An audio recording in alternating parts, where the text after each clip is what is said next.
Good morning everyone. My name is Harishreya. I am mentored by Dr. Rohini ma'am from Sri Chamundeshwari Medical College in Channapatna. Today I am going to discuss about the embryo model on the development of the midgut.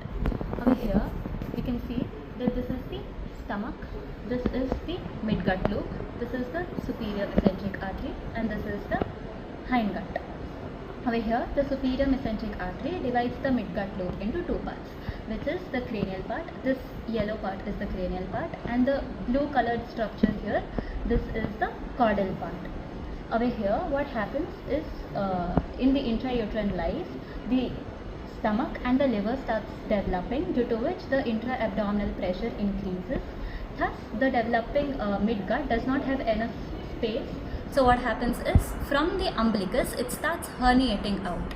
This grey structure here, this is the umbilicus, and we can see that the midgut loop is herniating out, and this phenomena is known as the physiological herniation.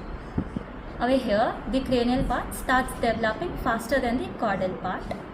So the cranial part forms the distal part of the duodenum, the jejunum, and the proximal part of the ileum, whereas the caudal part forms the cecum, the ascending colon, and the proximal 1/3 part of the colon.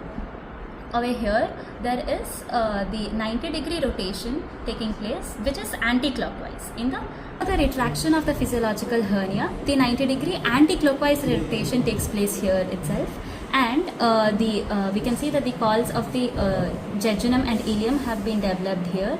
And while the retraction of the hernia takes place, there is again 90-degree anti-clockwise rotation twice. Thus, there is total 3 times 90-degree rotation, and the total angle of anti-clockwise rotation is 270-degree. Over here, we can see that the coils of the cranial part have already entered the abdomen, and over here again the caudal part is also entering the abdominal cavity, which forms the ascending and the transverse colon, and this is the part of the hindgut.